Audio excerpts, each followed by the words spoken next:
Hello guys, this is Richard Rich TV and welcome back to my channel. But before we start the devotional guys, I would like to shout out the following person channel na napunta rito at na-join sa devotional. Shout out to Shan TV Guapo, to Michael Aburita, to Young's TV, to Prince Shandog, Ben Loris Chonko, Francis Laiko, Heart Ponsalan, Connie Vlog, SSC TV of Korea or Heaven Soap TV, to Bon Anthony Balmoria, Torian, Cedric Bersaga, and Mystified. Shout out na rin sa mga hindi nakisabay na manood sa devotional, but still napunta pa rin dito para manood at makinig sa devotional.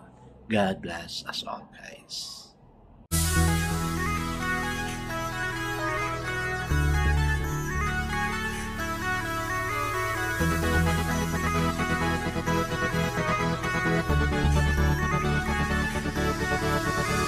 Rich TV, where you heard it, number one is on the top.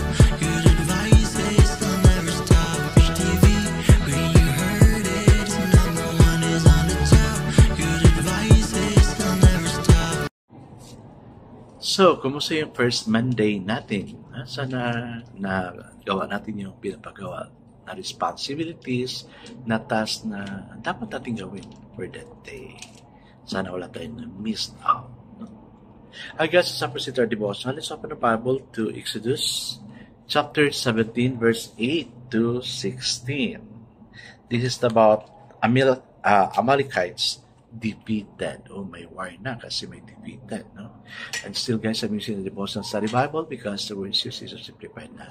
Intindihan talaga natin. Okay, the word of the Lord in Exodus chapter 17 verse 8 to 16 says, the Amalekites came and attacked the Israelites at Rephidim.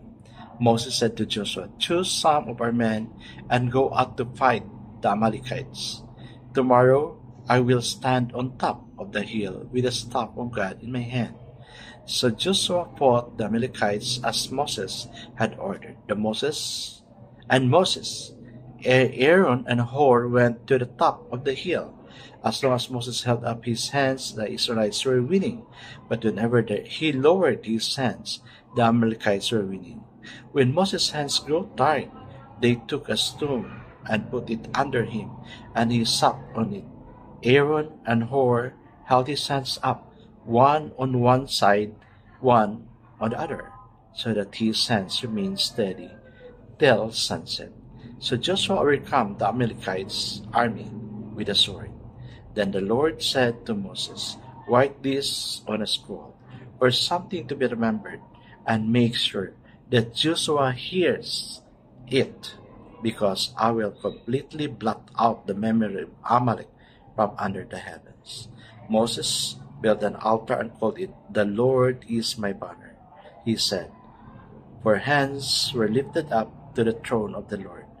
The Lord will be at war against the Amalekites from generation to generation. Amen and amen. I guess let's pray. Father God, every day we are really at war, O Lord God. Sometimes against ourselves, sometimes other people, or sometimes within the family members, O Lord God. Yun yung war namin. Mga pangangailangan sa health, even sa finances, and anything. That's our war. Not the physical war, O God, the literal war, O Lord. But there are those nations having war at this time. I pray to God to please, Ikaw ang magiging banner namin. We lift you up, O Lord God, so we will always win because you are our banner. Father, in this war of life, O Lord God, we pray for your leading.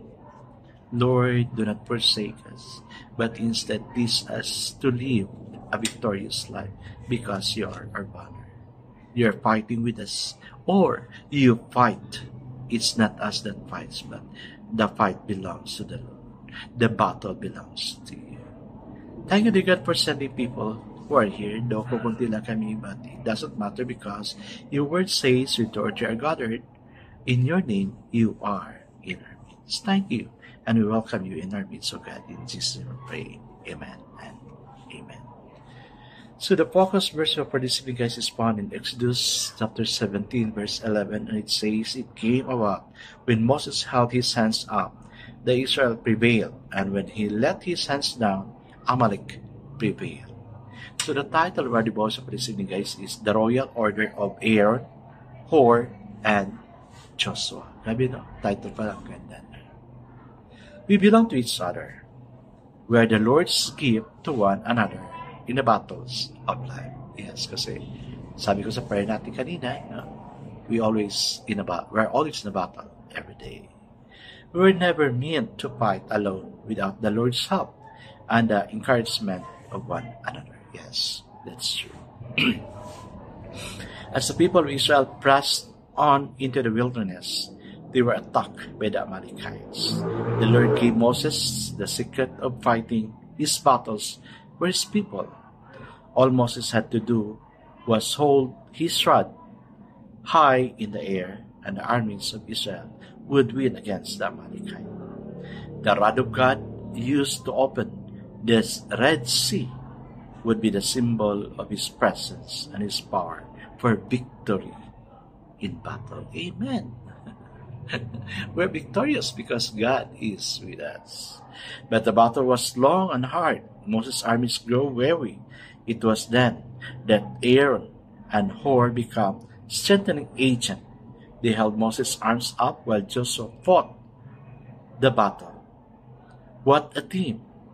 I like to call it the Royal Order of Aaron, Hur, and Joshua.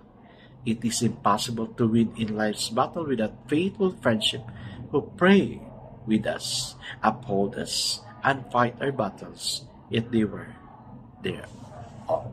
Amen and amen. Okay guys, no? Kaya imposible talaga yung life na you will win your own battle without the help of the people, no? Ako, I'm so worried kung walang tao na pray sa akin kasi I am used to be prayed, no? I'm used na may prayer partner ako because this prayer partner can really help us, particularly during times of battle. Ang prayer partner ko lang ngayon is every time na may anak ko is my pamangkin. Every night before because we are together in one room, sabi ko sa kanya, "Langga, you pray for me na ganyan ang need ko." Siya naman, di siya nagsasabi ko ano yung prayer request sa akin, pero di-discern ko naman kung ano yung mga needs niya. Kaya guys, no, like Moses, no, na in order for us to become victorious, let's help each other. Buti na lang Moses has Aaron, Hur, and Joshua. While Joshua is fighting with the battles against the Amalekites, no, tinulungan ni Aaron and Hur si Moses na ipataas yung kamay niya kasi dala-dala niya yung sungkod, no, na bigay ni Lord. The only staff Moses has. So very powerful yung niya, yung sungkod niya. Nagiging snake, nakapaturn sa Nile River into a blood, no? Then open up the Red Sea, no? Na yung nung pinalot niya yung bato through the staff to the rod, no? Lumabas yung tubig, yung Meriba, no? Kaya whatever we have, we have God. We have God. So, let's keep God with the battles of our lives. God is with us. God is with us. Minsan lang, wala tayong trust talaga sa Kanya. But we need to give our full trust to Him. I guess let's now pray. Father God, thank you for you who holds your arms up and who needs you to do that for him or her today. Thank you, dear God, for holding us in order for us to become victorious sa battle ng life namin. Lord, thank you, we praise you, and bless you. In Jesus' name we pray. Amen and amen. Let's look for somebody to become the Hur, Aaron, and Joshua sa life natin. Yung taong marunong mag-pray. God bless us always because I know it's your bless us 10 times better. This is again, Rich TV. Kita-kita tayo ulit sa muli. Paalam!